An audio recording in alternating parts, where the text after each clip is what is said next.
Bismillahirrahmanirrahim. Alhamdulillahirabbil alamin. Allahumma shalli wa sallim ala sayyidina Muhammadin miftahi babi rahmatillah adada ma fi ilmillah salatan wa salaman daimain bidawami mulkillah wa ala alihi wa sahbihi. Allahumma shalli ala sayyidina Muhammadin salatan taftahu biha lana futuhal arifin wa tufaqihuna biha fid din wa ala alihi wa sahbihi. Assalamualaikum warahmatullahi wabarakatuh. Alhamdulillah kita dipertemukan di sebuah pertemuan yang mulia. Meskipun tidak ada yang menampung kita saat ini kecuali dunia maya, bukan berarti pertemuan kita tidak nyata. Pertemuan di jalan Allah Ta'ala itu yang dibutuhkan tempatnya adalah hati, ya, yang dibutuhkan adalah hati. Insya Allah kalau hatinya sudah bersatu, maka di situ turun rahmat dari Allah Subhanahu wa Ta'ala. Mudah-mudahan pertemuan kita kali ini betul-betul bisa mendatangkan rahmat khususnya untuk diri kita pribadi dan teruntuk seluruh umat Nabi Muhammad SAW, khususnya untuk bangsa yang kita cintai. Berpikir positif di segala kondisi, berpikir positif di segala situasi. Hal yang mudah, tapi tidak mudah dilakukan. Hidup ini kan pilihannya ada dua, pilih enak atau pilih nggak enak. Pilih enak atau pilih nggak enak. Seharusnya dalam kondisi apapun, ya kita pilih yang enak. Ya kita pilih yang enak. Milih yang enak itulah yang merupakan wujud daripada berpikir positif, berpikir yang baik, berpikir yang enak-enak. Bagaimana implementasinya, penerapannya dalam kehidupan sehari-hari? Dalam Al-Quran sudah sangat banyak contoh bagaimana manusia harus berpikir positif di kondisi yang sesulit apapun. Ya, kondisi sesulit apapun, menghadapi tantangan model apapun. Saya akan ambilkan beberapa contoh insya Allah untuk kajian pada siang hari ini. Mudah-mudahan berkah untuk yang berbicara dan untuk yang mendengarkan serta melihat dimanapun dan kapanpun.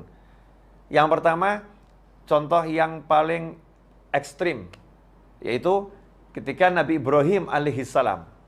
Nabi Ibrahim alaihissalam sudah dibelenggu, diikat, kemudian api sudah dibakar. Dan perlu dijelaskan, apinya bukan sembarang api. Api itu dibuat oleh Namrud bersama rakyatnya dengan mengumpulkan kayu bakar yang prosesnya dalam tafsir disebutkan kurang lebih 1 bulan. Kemudian tempat lapangan untuk menampung kayu bakar itu pun dibuat sedemikian rupa seperti tungku. Tanahnya digali, kayu bakarnya dikumpulkan, ditumpuk di situ, kemudian api dinyalakan. Hasilnya panasnya maksimal, sehingga mampu membakar burung yang terbang jarak 1 mil, 1,5 kilo di atas api tersebut. Burungnya akan terpanggang hidup-hidup. Nah, bayangkan Nabi Ibrahim alaihissalam nggak punya teman, nggak punya siapa-siapa, ya, diikat, akan dilemparkan dalam kobaran api yang luar biasa tersebut. Nalar manusia akan mengatakan nggak mungkin selamat, nggak mungkin menang melawan kondisi yang seperti ini. Sendiri terbelenggu. Tapi subhanallah, datanglah bantuan dari Allah Subhanahu wa Ta'ala. Bantuan itu lewat makhluk-makhluk Allah yang berdatangan, baik itu malaikat sampai pun kata, semuanya menawarkan bantuan kepada Nabi Ibrahim alaihissalam. Tapi saat itu Nabi Ibrahim alaihissalam pada puncak cinta yang luar biasa, sehingga Nabi Ibrahim mengatakan ilmuhu bihali kafani ansuali. Allah tahu keadaanku, biar Allah sendiri yang langsung ngurus aku nanti. Biar Allah yang langsung ngurus aku. Nah, ini jangan dicontoh loh ya. Ini tingkat cinta yang tinggi. Kita biar Allah yang ngurus kita, tapi kalau kesah terus. Nabi Ibrahim datangi malaikat Jibril alaihissalam. Saya akan tolong kamu. Maka Nabi Ibrahim mengatakan, Allah maha mengerti kondisi saya, biar Allah yang ngurus saya. Ya udah kalau begitu kamu minta sama Allah. Ya itu karena Allah tahu saya nggak minta sama Allah. Ini yang boleh ngomong gini, yang memang kelasnya kelas Nabi Ibrahim alaihissalam. Kalau kita ini kelas orang-orang yang banyak keluh kesah nih ya minta. Ya, nunjukkan kebutuhan yang luar biasa. Nabi Ibrahim alaihissalam kelasnya kelas manja, jatuh cinta berat pada Allah Subhanahu wa taala. Hasilnya apa? Beliau berpikir positif, ya akan ada pertolongan langsung dari Allah taala. Allah akan menyelamatkan dengan caranya Allah, yang saat itu tidak ada satu makhluk Allah pun, bahkan malaikat Jibril alaihissalam, ya, tidak pernah berpikir bahwasannya api itu akan menjadi penyelamat untuk Nabi Ibrahim alaihissalam. Karena sejak malaikat Jibril itu diciptakan, melihat api itu selalu membakar. Api itu membakar. Ya, api itu sifatnya membakar, nggak berubah. Tetapi hari itu Allah Subhanahu wa taala merubah. Ya narukuni bardan wa salaman ala Ibrahim. Hai api, kata Allah taala. Jadi Allah langsung bicara kepada sumber masalahnya. Masalahnya di mana? Kayu bakarnya? Bukan. Masalahnya di mana saat itu? Namrudnya? Bukan. Ini masalah yang paling urgent saat itu adalah api ini akan membakar Nabi Ibrahim alaihissalam. Maka nggak perlu dicarikan pemadam kebakaran, nggak perlu dicarikan tim untuk memadamkan, tapi langsung apinya diajak bicara oleh Allah Taala, diperintah oleh Allah Subhanahu Wa Taala. Ya narukuni bardan wa salaman ala Ibrahim. Hei api, jadilah kamu dingin. Nomor satu itu dulu. Api kamu dingin. Ya, tapi wasalama yang menyelamatkan, bukan sembarang dingin, bukan dingin yang membunuh, bukan dingin yang menyebabkan sakit. Bardaw wasalaman, dingin dan menyelamatkan, khusus untuk Ibrahim. Kayu kamu tetap membakar, burung terbang 1,5 mil tetap kamu bakar. Ibrahim alaihissalam, kamu harus jadikan dirimu khusus untuk Nabi Ibrahim, dingin dan menyelamatkan. Bagaimana api itu dalam satu kejadian menyentuh tubuh Nabi Ibrahim menjadi dingin dan menyelamatkan, menyentuh kayu di sekitarnya, membakar dan menghancurkan. Ini kuasa Allah Subhanahu wa taala. Ikhwani rahimakumullah, kita nggak bahas masalah kuasanya Allah, tapi kita bahas bagaimana pola pikir Nabi Ibrahim alaihissalam yang selalu optimis, berpikir positif di kondisi yang seberat itu. Kemudian kita beralih pada Nabi Musa alaihissalam. Nabi Musa alaihissalam ketika dihadapkan kejaran Fir'aun dan bala tentaranya yang luar biasa. Dan di hadapannya ada laut yang ganas, yang ombaknya dahsyat. Dan di sekitarnya ada kaumnya yang protes. Ya, kaumnya yang resah. Kaumnya yang gelisah. Bagaimana ini? Di sana ada laut. Di sana ada Fir'aun dan bala tentaranya. Nasib kita bagaimana? Hai Musa, bagaimana? Nabi Musa alaihissalam dengan santai mengatakan, Kalla inna ma'iya rabbi sayahdin. Kalla, gak mungkin kita akan celaka. Gak mungkin Fir'aun mampu mencelakai kita. Gak mungkin laut mampu menenggelamkan kita. Inna ma'iya rabbi sayahdin. Karena Allah bersamaku sayahdin. Nanti Allah akan beri aku petunjuk. Saat ngomong begitu Nabi Musa gak punya solusi. Tapi punya keyakinan. Punya pikiran yang positif, pasti Allah akan berikan jalan keluar. Pasti Allah akan berikan solusi. Hasilnya Allah berikan solusi yang di luar nalar. Seperti api tadi di luar nalar, maka solusinya juga di luar nalar. Apa ini? Masalahnya kalau lewat terus ada laut. Kapal nggak punya. Ini orang-orang nggak ahli renang, hidupnya di padang Sahara, nggak pernah belajar berenang. Ya. Senjata nggak ada. Mau ngelawan Fir'aun dan bala tentara, ini konyol. Nggak punya apa-apa ini. Mau terjun ke laut juga sama konyol. Terus bagaimana? Allah Ta'ala jadikan lautnya itu jalan keluar. Allah Ta'ala jadikan lautnya itu solusi. Caranya bagaimana? Hei Musa, pukulkan tongkatmu itu ke laut. Kayu, biasa. Tapi di tangan orang yang beriman pada Allah Ta'ala, maka Allah perintahkan kepada laut ketika kena pukulan kayu, wahai laut, membelahlah engkau menjadi 2 bagian. Subhanallah, begitu kena pukulan kayu, maka laut itu membelah menjadi tebing yang luar biasa. Nabi Musa dan kaumnya melewati tebing air laut yang luar biasa tanpa rasa takut. La khaufun alaihim wa lahum yahzanun. Allah turunkan kepada mereka rasa tenang, nyaman, berjalan. Padahal ini gemuruh air luar biasa, dibendung oleh Allah Subhanahu wa ta'ala. Jalan melewati sampai ke tepian. Kemudian Fir'aun dan bala tentaranya menyusul, Allah kemudian tenggelamkan laut itu kembali seperti semula, sehingga Fir'aun dan bala tentaranya tenggelam. Lagi-lagi berpikir positif, di saat yang mustahil mendapatkan solusi, itu dilakukan oleh Nabi Musa alaihissalam. Kemudian kita melihat Nabi Yakub alaihissalam. Nabi Yakub alaihissalam yang udah dikasih tahu bahwasannya Nabi Yusuf alaihissalam sudah dibunuh oleh serigala, diterkam oleh serigala. Ini darahnya, ini pakaiannya.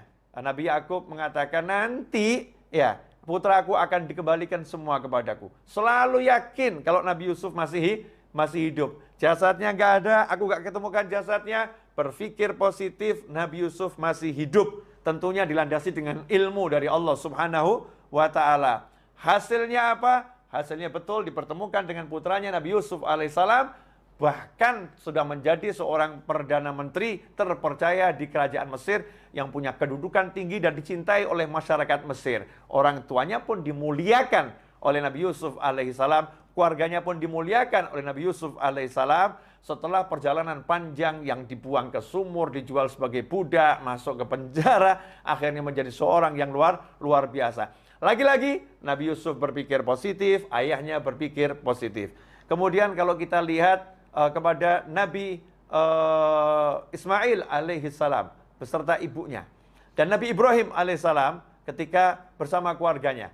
Saat Allah Subhanahu wa Ta'ala memerintahkan Nabi Ibrahim untuk membawa istri dan anaknya untuk memindahkan istri dan anaknya ini ke suatu dataran rendah yang nggak ada manusia ataupun binatang yang hidup di sana.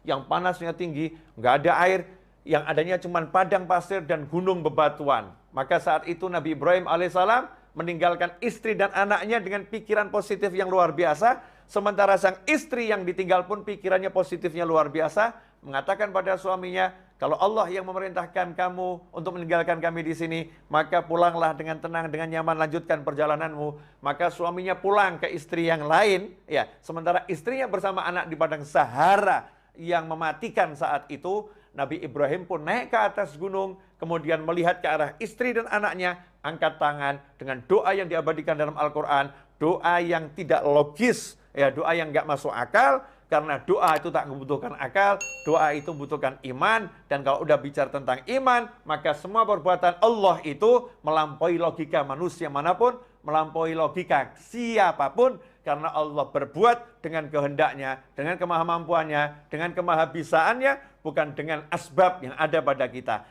Nabi Ibrahim mengerti itu, maka berdoa pada Allah Subhanahu wa Ta'ala, ya Allah, aku letakkan sebagian daripada anak keturunanku di suatu lembah yang tidak punya tanaman, nggak punya kehidupan di situ, ghairi dzara'in, nggak ada tanaman di sana. Ya Allah, agar mereka menjadi orang-orang nanti yang mendirikan sholat. Mereka nanti akan, tolong kirimkan kepada mereka buah-buahan dari segala penjuru, kirimkan kepada mereka manusia dari segala penjuru. Subhanallah, sudah tahu tempat ini tempat yang gersang, nggak ada kehidupan, tapi mengatakan liyuqimus shalah, agar nanti muncul manusia-manusia yang mendirikan sholat dari anak keturunan gue ini. Nabi Ibrahim meyakini Nabi Ismail nanti akan berkeluarga. Nabi Ismail akan punya anak. Nabi Ismail akan punya cucu. Sampai akhirnya punya cucu namanya Nabi Muhammad sallallahu alaihi wasallam. Itu adalah husnudzan, prasangka baik, positive thinking yang dimiliki oleh Nabi Ibrahim alaihissalam. Sehingga bisa menghasilkan kehidupan di kota Mekah.